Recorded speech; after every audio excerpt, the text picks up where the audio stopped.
Halo Rek, inferior.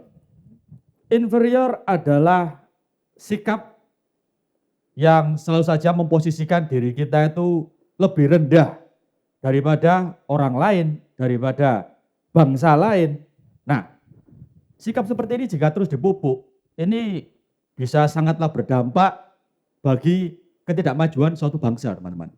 Nah, makanya ini harus dibuang jauh-jauh ini. Kebalikan dari itu, seharusnya kita itu pride, seharusnya kita itu bangga terhadap apa yang kita punya. Bukannya minder, tapi malah menjunjung tinggi. Nah, itu dia, pride. Karena bangsa yang maju adalah bangsa yang percaya diri atas jati diri. Nah, ini dia, percaya diri atas jati diri mereka. Untuk menyuarakan kepercayaan diriannya itu, menurut saya medium-medium ya Rek yo. Medium-medium berupa yo koyoto ada tontonan di televisi, dari HP kalian ada konten-konten dan juga film. Ini sangatlah cocok sekali. Ini seperti ini kayak contoh aja ya ini ya. Jepang, Korea. 50 tahunan yang lalu di Indonesia masih belum ada itu yang namanya restoran Jepang gitu kan ya. 50 tahunan yang lalu. 30 tahunan yang lalu juga masih belum ada itu di Indonesia restoran Korea. Tapi kenapa belakangan ini kita malah suka dan malah mengagumi itu semua? Ya karena mereka memilih untuk menggaungkan apa-apa saja yang mereka punya secara pride, secara pede. Karena dengan medium-medium ini kita bisa memilih. Kita mau menyuarakan diri kita ke sebanyak-banyaknya negara ini mau seperti apa itu ya terserah gitu kan ya. Nah, oleh karena itu pilihannya ya kalau bisa harus pride, jangan yang inferior. Ya kalau misalnya inferior ya nggak bisa no. Nah itu. Makanya kenapa kalian suka makanan-makanan Jepang, makanan-makanan Korea karena kalian kenal. Nah ini dia. Kenal, cinta dan akhirnya mengkonsumsi. Pertama harus cinta dulu, harus kenal dulu. Tak kenal maka tak cinta kan ya. Nah, bagaimana untuk memperkenalkannya dengan medium-medium itu tadi? Kalian diperkenalkan.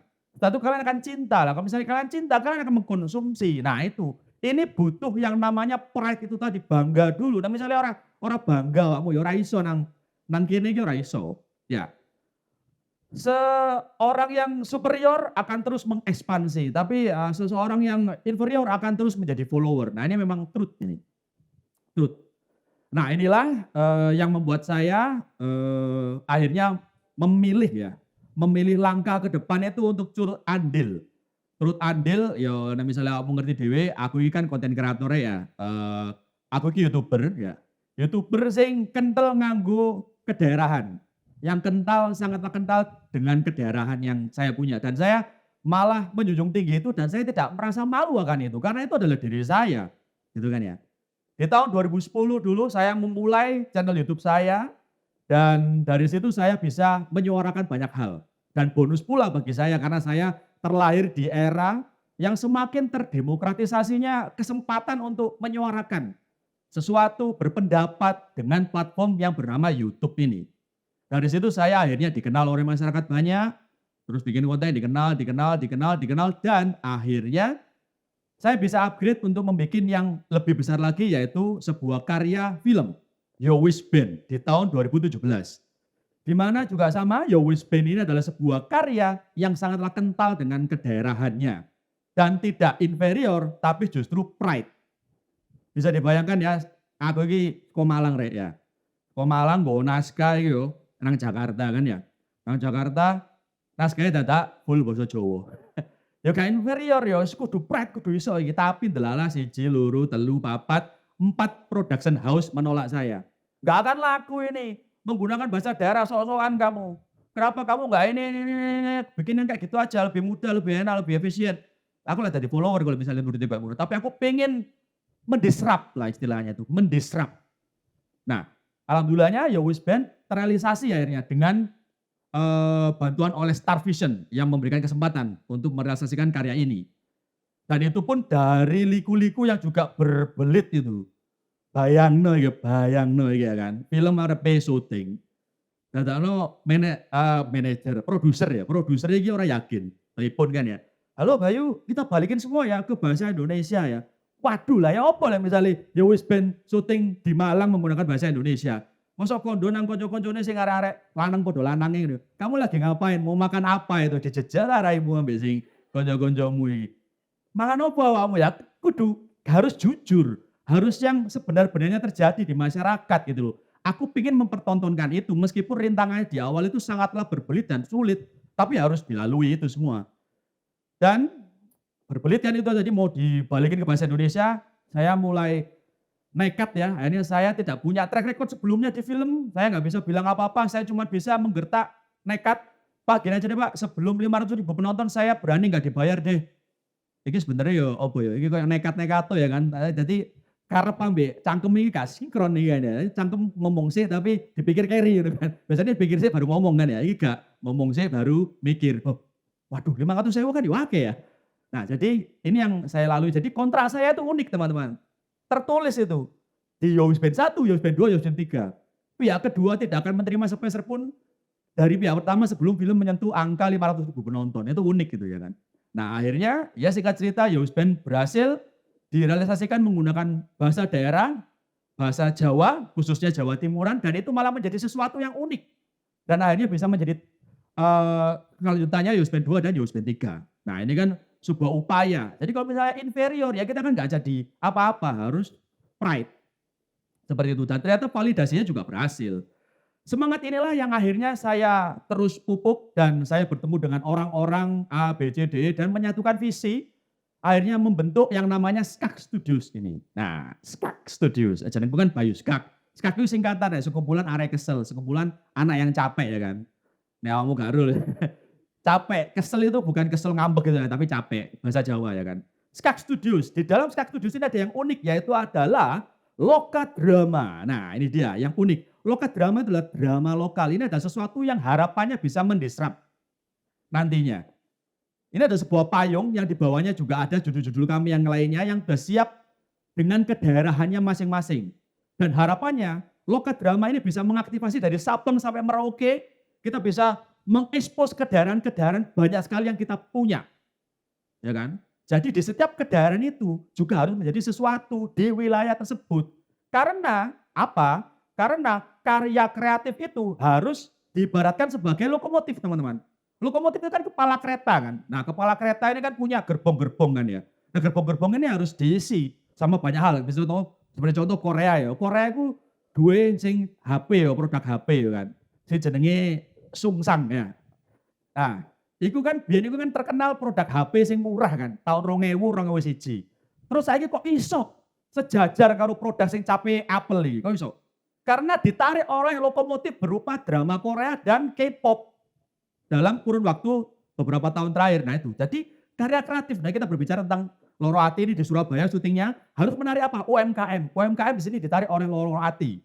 UMKM kalau misalnya awakmu cetha ndelok Loro Ati ana jenenge karakter Ricky, dhek iku duwe minimarket. Nah, minimarket iku di-expose di kono, didanai oleh buruh di UMKM. Jadi di situ di-expose seluruh banyak sekali UMKM-UMKM dari Surabaya dan sekitarnya. Terus sektor pariwisata, Yo Wis Band syuting di Malang, di Kampung Warna-Warni. Ya kan, saiki kampung itu menjadi sesuatu, menjadi destinasi wisatanya orang-orang yang ingin tahu lokasi Yo Wis Band dan menjadi pendapatan ekstra untuk wilayah itu juga, untuk warga sekitar, itu kan bagus. Dan juga harus menarik brand-brand yang ada di lokal tersebut. Nah ini kan bagus.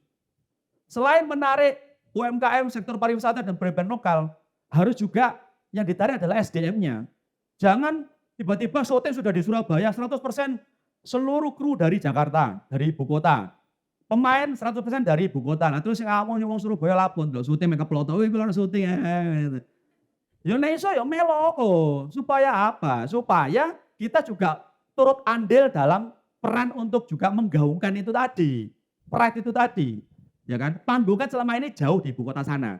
Nah, upayanya adalah untuk menarik panggung itu ke daerah-daerah, agar yang lain-lainnya ini tidak bisa meraih panggung itu di ibu kota, yang bisa juga ikut naik ke atas panggung dan bisa berkreasi dan terbukti bagus gitu kan. Ya, ini kan project 1 20 80, project 2 30 70. Jadi selalu naik. Karena di awal-awal nggak bisa saya langsung gertak, "Sami nih, wong saka daerah kudu iso." Ya gak iso kan. Harus seimbang karena memang mereka juga awal-awalnya belajar dulu, belajar jadi head dan di kemudian hari saya sekarang sudah berani untuk Mengambil anak yang dulunya hanya asisten-asisten sutradara, bayangno asisten sutradara, dua asisten sutradara. Iku saiki wis wani dadi sutradara. Nah, itu kan yang namanya desentralisasi. Nah, ini adalah salah satu visi dari Skak Studios juga. Jangan sentral saja, harus desentralisasi, harus merata gitu kan.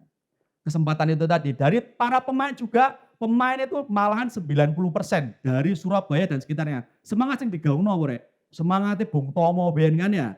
Nyeluk Mbah Dewi ayo tumplek-blek nih Surabaya perang lawan penjajah, tapi saiki perangnya beda orang nganggo bedil, nganggo karya lho ya apa ya kan ya. Nganggo karya rek saiki perangi. Nah, itu kita membuktikan bahwa lo bisa kok. Dan yang patut digarisbawahi adalah boleh lokal, tapi rasa juga harus universal. Lah misalnya lokale nyel, sing delok sapa? Mbok delok-delok dhewe, mbok keplok-keploki dhewe, gak lucu kan ya. Harus universal. Ini beri contoh juga, buat contoh ini karakter Joko di Loro Ati. Meskipun Loro Ati itu menggunakan bahasa daerah full Jawa, Jawa Timuran, tapi nilai-nilai yang diberikan itu universal. Joko bercerita tentang anak yang dipaksa oleh orang tuanya menjadi PNS. Nah saya klaim aku takon, wong sing dipaksa dadi PNS mosok wong Surabaya tok. Mosok ora ana wong Sumawi kono dipaksa dadi PNS mosok ora ono. Wong Medan, wong ini kan juga banyak. Ini adalah konflik-konflik yang universal. Fadli yang ditinggal oleh orang tuanya pergi jadi TKI ke luar negeri. Ini kan sangat universal, dirasakan sama orang banyak. Terus ada Ricky merepresentasikan Chinese Surabaya dari Tungo Plontong, yaitu bisa dibilang menengah ke bawah ekonominya, tapi dalalah kok macari Chinese Surabaya yang dari Sembilan Naga ngono kan ya. Berarti kan iki hubungannya iki backstreet. Nah saiki sing njalani hubungan backstreet iki mosok wong Surabaya to. Mosok gak ono wong ndi, wong ndek Makassar ngono gak ono. Ya kan ini universal. Ya jadi meskipun menggunakan bahasa daerah jangan khawatir, ya kan. Nah terus idola kita bersama, ya kan sing raine kok codot iki. Nah, dia ini dipaksa oleh orang tua istrinya, istilahnya itu mertuanya ya, ditindas terus, dipaksa untuk beli ini, beli itu, beli ini. Yang ditindas oleh mertuanya apa? Hanya orang Surabaya saja. Sakno iki boro cuwil iki ya kan, uripe ya kan. Jadi dia itu ditindas oleh mertuanya. Jadi ini universal dan Loro Ati itu adalah universe kecil di mana universe besar-besarnya lagi ada di situ karena Loro Ati memang spesifik mengaktifasi kesakit hatiannya dari universe besarnya itu tadi. Nah, itu kan. Karena ini adalah disiplin IP, teman-teman. Intellectual property. Jadi dibikin ketika bikin judul enggak delalah cuma bikin tok tapi dipikirkan sampai derivatifnya nanti. Nah, gitu. Terus aktivasi Loro Ati ini juga validasinya juga sangatlah bagus. Nah, ini berarti kan valid. Karena di awal dulu cuman berandai-andai saja teman-teman. Yang skak itu tadi ya, baru pertama muncul itu cuma berandai-andai. Ke depannya itu ya cuma ada dua jalan untuk berhasil. Satu, kalau misalnya mau berhasil bagus ya bikin bagus kalian. Karena Hollywood itu bikin bagus. Dan satu film Hollywood superhero-nya itu bisa, kalau misalnya budgetnya itu bisa 2 triliun kalau dirupiahkan. Nah kita kalau nggak bisa ke arah sana, mau bikin kayak gitu tapi setengah-setengah ya nanti nggak jadi. Nah tapi kalau nggak bisa ke sana, lebih baik ke sini. Kemana nih? Merakyat, mengakar rumput, ambillah konflik-konflik yang ada di akar rumput kita. Sehingga masyarakat yang nonton itu dekat. Dan masyarakat kita, pasar kita itu bukan pasar yang kecil teman-teman. Pasar kita itu pasar yang terbesar. Percaya mbak aku kan. Kagetmu K-pop itu sakmono sugine yo, awake dhewe sing nyugino mereka iku. Ya, jadi itu. Nah, itulah tontonan sangat berperan penting untuk menginfluence masyarakat. Ini memang benar, teman-teman.